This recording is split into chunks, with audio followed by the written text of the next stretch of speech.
መንፈሳዊ ጦርነት ስትገጥሙ መጀመሪያ ያለባችሁ ከቤተሰባችሁ ነው። መጀመሪያ ማሰብ ያለባችሁ ዳዊት ጎልያድን ሊገጥም ሲያስብ ጎልያድን ብገጥም ምን አገኛለሁ የሚለውን ካልኩሌት ያደረገው። መንፈሳዊን ጦርነት በህይወታችሁ ላይ የምትከፍቱትና መንፈሳዊ ውጊያ ውስጥ የምትገቡት በካልኩሌሽን መሆን አለበት። ሰፈር ውስጥ አንድ ጠንቋይ አለ። ይሄንን ጠንቋይ ካባረርኩ በኋላ ምንድነው ማገኘው የሚለውን ካልኩሌት አለ። ይሄ ኮንማ ገጥሟል አለ። አሁን ዳዊት ጦርነቱን ጀመረ። ኪዳን የሌለው ሰው እንዴት ነው እናንተ ሊያስፈራችሁ? እኔ ገጥሟል አለ እና እሱ ኪዳን የለውም፣ እኔ ኪዳን አለኝ። ያልተገረዘ ነው፣ እኔ ተገረዝኩ ነኝ። ዳዊት መንፈሳዊ ጦርነቱ ከጎልያድ ጋር ሲጀምር ምን ቼክ እንዳደረግ ታውቃላችሁ? ከጎልያድ አጠገብ ማን አለ ብሎ ነው። አሁን በእናንተ ቤተሰብ ውስጥ የእናንተን ቤተሰብ ፋይናንስ የተቆጣጠሩ ክፉ ሰዎችና መናፍስቶችን ምን ይዘንባቸው እንደምን ታውቃላችሁ? ስም፣ ብርቱ የሆነ ስም፣ አሜን፣ ምሽግን ሁሉ የሚሰባብር ስም። ዳዊትም ባጠገቡ ለቆሙት ሰዎች እሺ ይህ ፍልስጤማዊ ለሚገድል ከእስራኤልም ተግዳሮት ለሚያርቅ ሰው ምን ይደረግለታል? ምን ማለት ነው ነገራችሁ? መንፈሳዊ ጦርነት ስትገጥሙ መጀመሪያ ያለባችሁ ከቤተሰባችሁ ነው። እና መጀመሪያ ደግሞ ማሰብ ያለባችሁ ምን መሰላችሁ? መጀመሪያ ማሰብ ያለባችሁ ዳዊት ጎልያድን ሊገጥም ሲያስብ አንድ ነገር ነው። እገጥመዋለሁ ብሎ አይደለም የመጣው። ጎልያድን ብገጥም ምን አገኛለሁ የሚለውን ነው ካልኩሌት ያደረገው። ውደቅ ፍረስ ከማለቱ በፊት ጎልያድን ካሸነፍኩ አለ ምን አገኛለሁ አላቸው። የማለት መንፈሳዊን ጦርነት በህይወታችሁ ላይ የምትከፍቱትና መንፈሳዊ ውጊያ ውስጥ የምትገቡት በካልኩሌሽን መሆን አለበት። ምን ማለት ሰፈር ውስጥ አንድ ጠንቋይ አለ። ይሄንን ጠንቋይ ካባረርኩ በኋላ ምንድነው ማገኘው የሚለውን ካልኩሌት አድርጉ። ቤተሰብ ውስጥ ያሉ መሰዊያዎችን ካፈረስኩ በኋላ ምንድነው ማገኘው? ዳዊት ጎልያድን ብገለው አለ ምንድነው ማገኘው ሲል የንጉስ ልጅ ታገኛለህ አሉት። ቀጣይ ስል ምንም አይነት ቢዝነስ ብሰራ መንግስት መሬት ያመቻቻል፣ ታክስ ፍሪ ነህ አሉት። ይሄ ኮንማ ገጥሟል አለ። ይሄ ሁሉ ጥቅም እያለ ሌላው አንቀላፍቷል፣ ለመቅጠም እንኳን የተነሳ የለም። ይሄ ሁሉ ጥቅም እያለ ዳዊት ተነሳ። ይሄ ጥቅም ከተገኘ አደርገዋለሁ አለ። ሄሎ፣ ይሄ ጥቅም ከተገኘ ምን ልዋለሁ? አደርገዋለሁ። ቀጥል። ይሄው አምላክ ጭፍሮችን የሚገዳደር ይህ ያልተገረዘ ፍልስጤማዊ ማን ነው? አሁን ዳዊት ጦርነቱን ጀመረ። ኪዳን የሌለው ሰው እንዴት ነው እናንተ ሊያስፈራችሁ? እኔ ገጥመዋለሁ አለ እና እሱ ኪዳን የለውም፣ እኔ ኪዳን አለኝ። ያልተገረዘ ነው፣ እኔ ተገረዝኩ ነኝ። ሄሎ፣ ይህ ያልተገረዘ ፍልስጤማዊ ማለት እንደው ታውቃላችሁ? እግዚአብሔር አብሮት የሌለው ሰው ነው አላቸው። እኔ ጋር የተገረዝኩ ነኝ። የኪዳን አምላክ አብሮኛል። የሰራዊት ጌታ እግዚአብሔር አብሮኛል። ዳዊት መንፈሳዊ ጦርነቱ ከጎልያድ ጋር ሲጀምር ምን ቼክ እንዳደረግ ታውቃላችሁ? ከጎልያድ አጠገብ ማን አለ ብሎ ነው። ከጎልያድ አጠገብ ሲያይ እግዚአብሔር የለም። ቢኮዝ ጎልያድ አልተገረዘም። ይህ ያልተገረዘ ፍልስጤማዊ አለ ብቻውን ነው አለ። ሜቢ የእሱ አማልክቶች ጋር ሊሆን ይችላል። እኔ ግን የተገረዝኩ ነኝ። ጦርነቱ ተጀመረ። ክብር ለኢየሱስ ይሁን። ወደ ቁጥር 43 ነው። ወደ ቁጥር 43 ፍልስጤማዊም ዳዊትን በትር ይዘህ የምትመጣብኝ እኔ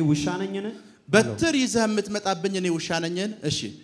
ፍልስጤማዊው እሺ በአምላኮቹ ስም ዳዊትን ረገመው።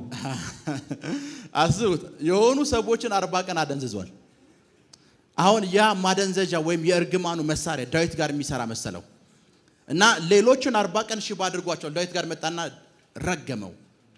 ቀጣይም እንደተፈጠረ ቁጥር 45 ጋር ነው። እንደተለመደው ዳዊትን ምን አለው? ረገመው። ሌሎቹ ተረግመው ምን ብለዋል? ፈርተዋል። ሌሎቹ ተረግመው ምን ብለዋል? ደንግጠዋል። ሌሎቹ ተረግመው ሸሽተዋል። ቸርች ውስጥ ታውቃላችሁ አይደል? ቸርች ውስጥ በጌታ 10 ዓመት እና 20 ዓመት ነው የምንላቸው ሰዎች ፕሮፌት ዳዊት አንድ ጠንቋይ መጥቷል። አሁን በቃ ሲደግሙብኝ ነው የሚውሉት። 20 ዓመታቸው ነው ጌታ። ተረግመዋል፣ ይሸሻሉ። ተረግመዋል፣ ፍርሃት ውስጣቸው አለ። ዳዊት ጋር ስትመጡስ ረገመው ይላል። በአምላኮቹ ስም ምን አለው? እሺ። ዳዊትም ፍልስጤማዊውን አለው አንተ ሰይፍና ጦር ጭሬም ይዘህ ትመጣብኛለህ። አንተ ሰይፍ፣ ጭሬ፣ ጦር ይዘህብኝ ትመጣለህ። እኔ ግን ዛሬ በተገዳደርከው በእስራኤል ጭፍሮች አምላክ ስም እመጣብሃለሁ። በደንብ ስሙ። አንተ ረግመኸኛል፣ ያለህኝን መሳሪያ በሙሉ ተጠቅመሃል አለው። እኔ ደግሞ የምገጥም ድንጋይ ወይም መሳሪያ የሆነ ነገር ይዤ አይደለም፣ ስም ይዤ ነው የምመጣው። የእስራኤልን አምላክ ስም ይዤ ነው መጣው። አሜን። አሁን ጦርነቱ መንፈሳዊ እንደሆነ ስለገባው ስም ይዞ ነው የመጣው ዳዊት። አሜን። ጎልያድን ለማሸነፍ ዳዊት ምንድነው የተጠቀመው ካላችሁ ብዙዎቻችሁ ድንጋይ ነው የምትሉኝ። አይደለም፣ ስም ነው የተጠቀመው። በማን ስም መጣባለሁ? በተገዳደርከው በእስራኤል አምላክ ስም መጣባለሁ። ክብር ለኢየሱስ ይሁን። አሜን። ክብር ለኢየሱስ ይሁን። ጎልያድን ሲገጥመው ምን ይዞ ነው የመጣው? ስም። አሁን በእናንተ ቤተሰብ ውስጥ የእናንተን ቤተሰብ ፋይናንስ የተቆጣጠሩ ክፉ ሰዎችና መናፍስቶችን ምን ይዘንባቸው እንደምን ታውቃላችሁ? ስም። ብርቱ የሆነ ስም። አሜን። ምሽግን ሁሉ የሚሰባብር ስም። አሜን። ኃይለኛ የሆነ ስም። አሜን። በላይ በሰማይ በምድር ከምድር በታች ስልጣን ያለው ስም። አሜን። ኢየሱስ የሚባልን ስም ይዘን ነው ጎልያድን የምንገጥመው። ቁጭ በሉ፣ ቁጭ በሉ። መጽሐፍ ቅዱሳችሁ ውስጥ የእግዚአብሔር ስም ማን ነው ብዬ በጠይቃችሁ ብሉይ ኪዳን ላይ ያህዌ ነው የምትሉኝ አይደል? ከዚህ በፊት ያህዌ ስለሚለው ስም ነግሬያችኋለሁ። እንዴት ከትንፋሻችን ጋር እንደሚገናኝ፣ እንዴት ከኤቭሪቲንጋችን ጋር እንደሚገናኝ ነግሬያችኋለሁ። ያህዌ ስም አይደለም። ስም ይመስለናል። ያህዌ ስም አይደለም። ያህዌ እግዚአብሔር ስም ሆኖ አያውቅም። ያህዌ ማለት ትርጉሙን ማለት እንጠቃላችሁ። አንደኛ ያለማንም እርዳታ የሚኖር ማለት ነው። ሁለተኛ የማናውቀው አምላክ ማለት ነው። አንድ ሰው ያህዌ ስትል አምላክ አለ ግን አላቆም እያልከኝ ነው። ለዛ ነው አዲስ ኪዳን ጋር መጣንና ያህዌ ኢየሱስ ሆነ። የማይታወቀው አምላክ ስሙ ታወቀ። ጂሰስ ነው ስሙ። yes አልገባችሁም? አሜን። ለዛው ነው በዚህ ስም ብትጸልዩ ያለ በላይ ያለው አባቴ ምን ይለዋል? ያደርገዋል። ለምን ሲባል ኔሙ ታውቋል። አሁን አሜን። ስሙ አሁን ታውቋል። ያ ስም ኢየሱስ ይባላል። አሜን። ከኔ ጋር ናችሁ? የማይታወቅ አምላክ ማለት ነው ያህዌ ማለት የማይታወቅ። ለዛ ነው ሙሴ አንድ ስፍራ ላይ ደረሰና እግዚአብሔር ትልቅ ነው አለና ኦኬ ምን ሊነግረን ነው ብለን ስጠብቅ እኛም አናውቀው ማለት ቢኮዝ ሁሉ ጊዜ ሲጠራው ማላቆ እያለ ነው የሚጠራው። ትልቅ ነው አለ። ተራራ ሲያንቀጠቅጥ አይቻለሁ፣ ጭስ በጭስ ሲሆን አይቻለሁ፣ ባህር ሲከፈል አይቻለሁ፣ ሁሉን ነገር አይቻለሁ አለ። ትልቅ ነው አለ፣ ግን እኛም አናውቀውም። አስቡት፣ ያን ሁሉ ስታደርግ እንዴት አላወቅከውም? አናውቀውም። ሄሎ ምን አንለውም? አናውቀውም። እና ዳዊት ነገረው፣ በስም እመጣብሃለሁ። ዛሬ በዚህ ስም እንሄድባቸዋለን። አሜን። በዚህ ስም እንሄድባቸዋለን። አሜን። በዚህ ስም እንሄድባቸዋለን። አሜን። በዚህ ስም እንዘምትባቸዋለን። አሜን። በዚህ ስም አሜን። እና በዚህ አንተ በተገዳደርከው አምላክ ስም እመጣብሃለሁ። ዳዊት ይሄንን መንፈሳዊ ጦርነት በምንድን ነው ያሸነፈው ከተባለ በስም ስም ይዞ ነው የተነሳው። አሜን። ስም ይዞ ነው የተነሳው። አሜን። በዚህ አጋጣሚ አንድ ነገር ልንገራችሁ። እሺ ቀጥል። አንተ በተገዳደርከው በእስራኤል ጭፍሮች አምላክ ስም በሰራዊት ጌታ በእግዚአብሔር ስም እመጣብሃለሁ። እሺ እግዚአብሔር ዛሬ አንተን በእጄ አሳልፎ ይሰጣል። እሺ እመታሃለሁ፣ ራስህንም ካንተ አነሳለሁ፣ አንገትህን እቆርጣለሁ። የፊልስጤማውያንንም ሰራዊት ሬሶች ለሰማይ ወፎችና ለምድር አራዊት ዛሬ እሰጣለሁ። በቃ በዚህ ስም እመጣብሃለሁ አለ። በዚህ ስም መምጣት ብቻ አይደለም፣ እዚህ ያለ ያንተ ደጋፊ በሙሉ ዛሬ የሱን ስጋ አሞራ ይበለዋል አለ። የሱን ስጋ ማን ይበለዋል? አሞራ ይበለዋል። ላለፉት ጊዜያት ቸርች ሰነፍ እንድንሆን ሶፍት ለስላሳ ክርስቲያን እንድንሆን ያስተማረችን። ሄሎ ሶፍት ለስላሳ ክርስቲያን እንድንሆን ያስተማረችን። ለስላሳ ክርስቲያን እንድንሆን ምን ማለት እንደሆነ ልንገራችሁ። አንድ ጊዜ አንዲት ሴት ቸርች ፕሮግራም ተካፈለች እና መንፈሳዊ አባቴ አስተማረ። መንፈሳዊ አባቴ ሲያስተምር በነገታው ይመስለኛል ወላጅ አባታቸው ከእንቅልፍ ተነሳ። ልጆቹን በሙሉ ሰበሰባቸው። እዛ ቤተሰብ ውስጥ ያገባ ሰው የለም። እዛ ቤተሰብ ውስጥ ሀብታም ሰው የለም። ተነሳ፣ እዛው ግቢያቸው ውስጥ ያለ አንድ ስፍራ ጋር ሄደ።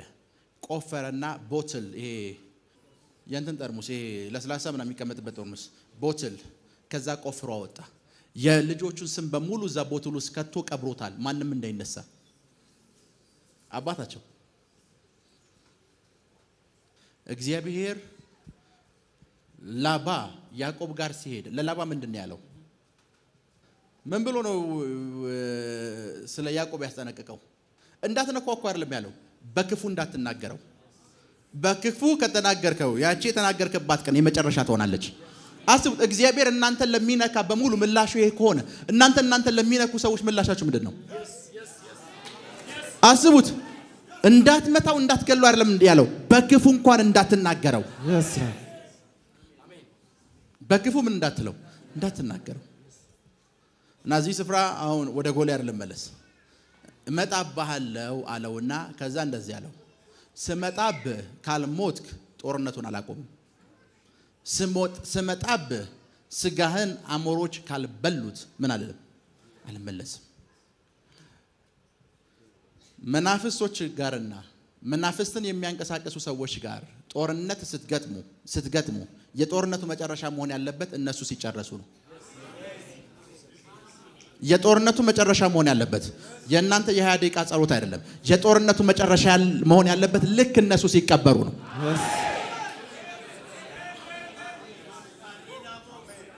ልክ ጎልያድን ገሎት የጨረሳ ሰዓት በቃ ጦርነቱ አልቋል አለ። ጠላቶቻችሁ ሁለት እድል አላቸው። የመጀመሪያው መሞት፣ ሁለተኛ ሪፔንት ማድረግ ንስሐ መግባት። እዚህ መንፈሳዊ ጦርነት ውስጥ ምን ይዞ ነው ዳዊት የተነሳው? በዚህ አጋጣሚ አንድ ነገር ልንገራችሁ። እያንዳንዱ እርግማን መልስ ይጠብቃል። እያንዳንዱ እርግማን 40 ቀን ሙሉ ሲረግሟቸው ከእስራኤል መካከል ተነስቶ ያንን እርግማን ያፈረሰ የለም። 40 ቀን ሙሉ ነው የሰሙት። 40 ቀን ሙሉ ነው የሰሙት። በ40ኛው ቀን ግን አንድ ሰው ተረገመ። ዳዊት ረገመው ይላል አይደል? ዳዊት መጣና ዝም ብሎ ሰማው አይልም፣ መለሰለት። እኔ ያለው እንደ ሌሎቹ አይደለሁም፣ በሕያው አምላክ ስም እመጣብሃለሁ። 40 ቀን ሙሉ ምን ሲደረግ ነበር? እየተረገመ ህዝቡ እየሰማ እኮ ነው። በላይፋችሁ ውስጥ የእናንተ ትልቁ ችግር ምንድነው ታውቃላችሁ? ፋሚሊ አጎታችሁ ሲረግማችሁ ጸጥ ብላችሁ አንቺማ መቼም አታገቢም አይደል? እና ይሳክሽ የምትወጪው በነገታው እህትሽ ደግሟለች፣ በነገታው አክስትሽ ደግሟለች፣ በነገታው ኤቭሪዋን ይደግሟል። ከ40 ቀን በላይ ከ6 ወር በላይ ከ1 ዓመት በላይ ትሰሚያለሽ። እርግማን መፍረስ የሚጀምረው መመለስ ስትጀምሩ ነው። አይሳካልህም ሲሉ ስኬት ምን እንደሚመስል በእኔ ነው የምታየው በሉት። በዚህ ዓመት ትሞታለህ ሲላችሁ ንገሩት። በዚህ ዓመት ያንተን ቀበር ነው አስፈጸሜ ነው ከዛ በኋላ ነው ሞተው በሉት።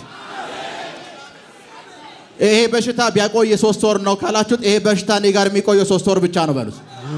አልገባችሁም? አይ ቲንክ የኛው ግሩፕ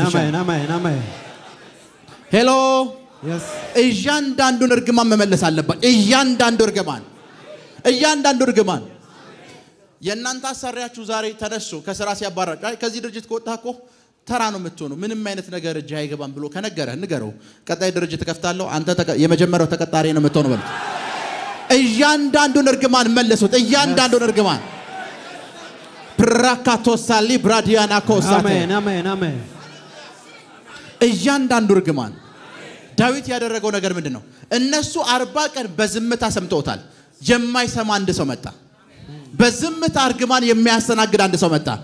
ስትናገሩት ይመልስላችኋል። ስትረግሙት ይመልስላችኋል።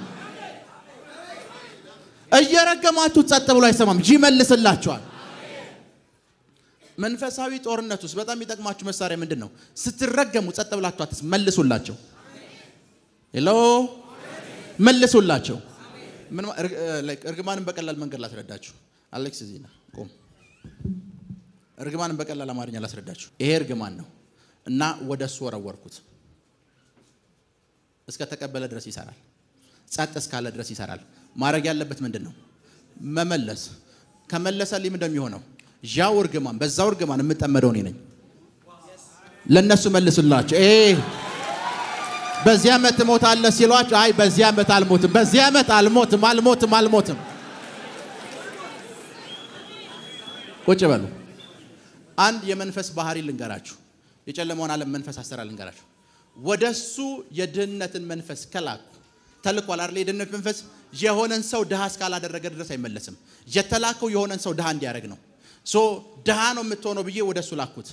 እሱ አልቀበልም ካለ የድህነት መንፈስ ወደ ላኪው ነው የሚመለሰው። የድህነት መንፈስ ወደ ላኪው ነው የሚመለሰው። ወደ ላኪው ነው። ራካቶ ሳሊብራዲያና ኮሳቴ አሜን። የረገሟችሁ ርግማን ወደ እነሱ በሰባት እጥፍ እንዲመለስ ጸልያለሁ። አሜን። ወደ እነሱ ሰባት እጥፍ እንዲመለስ ጸልያለሁ። አሜን። ወደ እነሱ ሰባት እጥፍ እንዲመለስ ጸልያለሁ። ወደ እነሱ ሰባት እጥፍ እንዲመለስ ሰባት እጥፍ እንዲመለስ ጸልያለሁ። አሜን። እና መጽሐፍ ቅዱስ እንደዚህ ይላል። ዳዊት 5 ድንጋዮችን መረጠና አንዱን ወንጭፍ ውስጥ ከተተው። የሰውየው ምን መታው?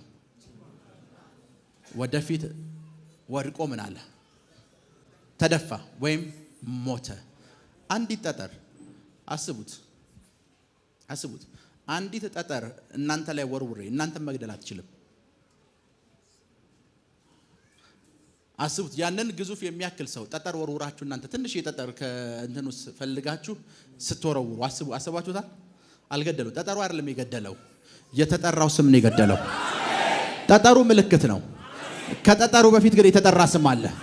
አንተ በተገዳደርከው በእስራኤል አምላክ ስም እንልብሃል፣ እመጣብሃለሁ።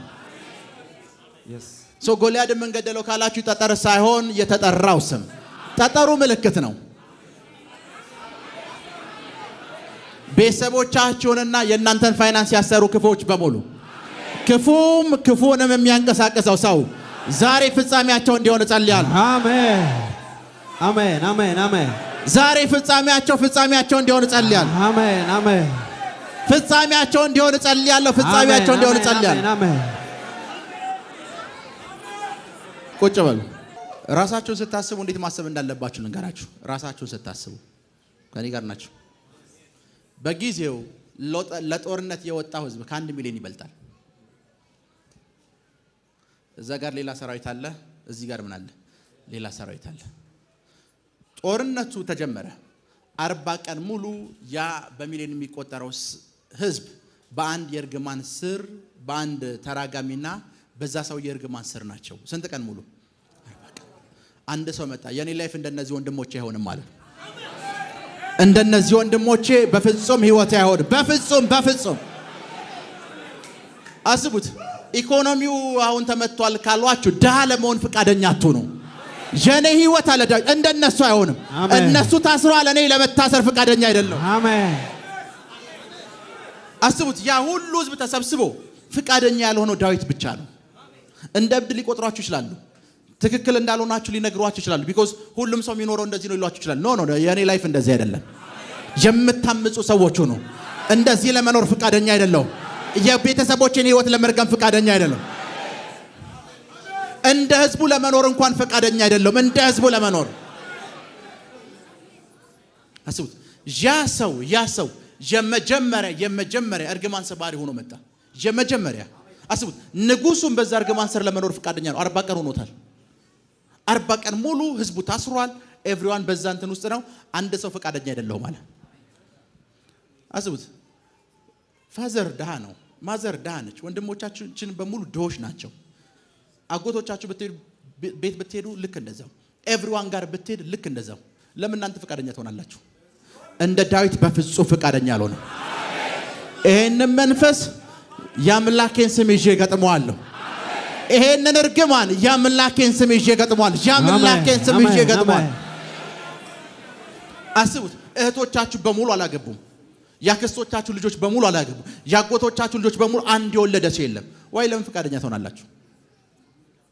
ለምን ፈቃደኛ ትሆናላችሁ? በእናንተ ቤተሰብ ውስጥ አያት፣ ቅድሚያት፣ ኤቭሪዋን በሙሉ ቢጠራ በሙሉ እኮ ነው የምላችሁ ቢጠራ አንድ ታዋቂ ወይም በሆነ ነገር የሚታወቅ ሰው የለም።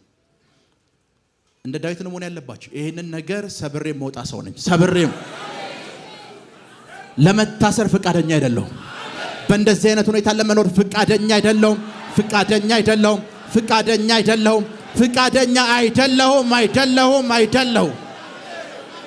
እንደ ቤተሰቤ ለመኖር ፈቃደኛ አይደለሁም። እንደ አብሮ አደጌቼ ለመኖር ፈቃደኛ አይደለሁም። እንደ ከተማው ለመኖር ፈቃደኛ ያንን የምትሰብሩ ሰው ሆነ አለ። የምትሰብሩ ሰው ኢቭን አገልግሎት ጋር ስትመጡ ባገሎታችሁ እንኳን የሌሎች አገሎት አይነት ተመሳሳይ ፓተርን ለመከተል እንዳትሞክሩ። ፍቃደኛ አይደለሁም። እንደ ዳዊት ነው መሆን ያለው። የመጀመሪያው ሰው ከኔ ጋር ናችሁ። የመጀመሪያው ሰው በቤተሰብ ውስጥ የመጀመሪያ ሰው፣ በምሪቷ ላይ የመጀመሪያ ሰው፣ ሰፈር ውስጥ የመጀመሪያው ሰው፣ በአህጉር ውስጥ የመጀመሪያው ሰው፣ የመጀመሪያ። አሜን አሜን አሜን አሜን አሜን አሜን አሜን አሜን አሜን። ቁጭ በሉ። ዚምባብዌ ውስጥ አሁን በህይወት የሌሉ አንድ ትልቅ እግዚአብሔር ሰው አለ። ባባ ጉቲ ይባላሉ። እና ባባ ጉቲ አሜሪካ ውስጥ የመጽሐፍ ቅዱስ ትምህርት ለመማር ሄዱ። እና እዛ አሜሪካ ውስጥ የመጽሐፍ ቅዱስ ትምህርት ለመማር ሲሄዱ ቤንሰን ኢዳሆሳ እዛው ጠበቃቸው። ሲያይ እሱም ጥቁር ነው፣ ይሄኛውም ጥቁር ነው። አንዱ ዚምባብዌ ነው፣ አንዱ ናይጄሪያዊ ነው። እና ባባ ጉቲ ትምህርቱን በጣም ፈልጎታል፣ መማር ፈልጓል። ከዛ ሁለቱም ከደሃ ሀገር የመጡት ሁለቱም ድሆች ናቸው። እና ፈረንጆች ለባባ ጉቲ እንደዚህ ያሏቸው፣ የዚህ ትምህርት ቤት ለመማር የዶርምና እንደዚህ መክፈል አለብህ አሉት። ከዛ ቤንሰን ኢዳሆሳ እዛ ትምህርት ቤት ውስጥ ትንሽ ወራቶች ሆኗል። ያለውን ገንዘብ በሙሉ ቆጠረ፣ ሰበሰበ። ባባ ጉቲ አንተ እዚህ ተማር፣ እኔ እንደሆነ እኔ ራሴና ከድህነት ነፃ ማውጣው ህዝብ አለኝ ብለው ከአሜሪካ ተነስተው ወደ ናይጄሪያ ሄዱ። እኔ ነፃ ወጥቻለሁ፣ ነፃ ማውጣው ሌላ ህዝብ አለ። የመጀመሪያው አሜን። ሄሎ አንተ እዚህ መቀመጥ ትችላለህ፣ እኔ እመላለሁ፣ እሄዳለሁ። ነፃ ማውጣው ህዝብ አለ። ዛሬ ይሄንን ቀን ስናውጅ እንኳን የተናገርነው ቃል ነው። የብዙ ሺዎች የነፃነት ቀን ብለን ያውጅ ነው። የብዙ ሺዎች የነፃነት ቀን፣ የናንተ የነፃነት ቀን፣ የናንተ የነፃነት ቀን፣ የነፃነት ቀን፣ የነፃነት ቀን፣ የነፃነት ቀን፣ የነፃነት ቀን። ቁጭ በሉ። ያንቺ የነፃነት ቀን። አሜን አሜን አሜን። በደምብ ስሙ። እንደ ዳዊት አይነት አእምሮ ይኖራችሁ። ለመታሰር ፍቃደኛ ያልሆነ፣ ድሃ ለመሆን ፍቃደኛ ያልሆነ፣ ባሪያ ለመሆን ፍቃደኛ ያልሆነ፣ በምንም አይነት ችግር ውስጥ ከህዝቡ ጋር ተመሳስሎ ለመኖር ፍቃደኛ ያልሆነ። አስቡት፣ ዳዊት ፌስ ያደረገው ችግር ምን አይነት ችግር ነው ልንገራችሁ። ዳዊት በዛ ሰዓት እዛ ስፍራ ሲመጣ አብዛኞቹ የመጽሐፍ ቅዱስ አዋቂዎች እንደሚናገሩ 17 ዓመቱ ነው። ጎልያድ ረጅም ዓመት ያስቆጠረ ሰው ነው። ረጅም ዓመት ያስቆጠረን ችግር የ17 ዓመት ልጅ ነው ብቻውን ፌስ ያደረገው። እድሜያችሁን አታስቡ፣ እድሜያችሁን አታስቡ። ምክንያቱም የእናንተ ቤተሰብ ውስጥ የእናንተ ቤተሰብ ችግር 130 ዓመት ያስቆጠረ ሊሆን ይችላል። ያንዳንዶቻችሁ 150 ዓመት ያስቆጠረ ችግር ሊሆን ይችላል። አያት ቅድሚያት እንደዚህ ያስቆጠረ ሊሆን ይችላል። እሱ አይደለም ወሳኙ፣ ይዛችሁት የምትነሱት ስም ነው ወሳኙ። ያ ስም የ130 ዓመት ታሪክን መቀየር ይችላል። አሜን። የ150 ዓመትን ታሪክ መቀየር ይችላል። አሜን። ትልቁ ነገር የችግሩ እድሜ አይደለም። ትልቁ ነገር ምንድነው? ይዛችሁት የምትነሱት ስም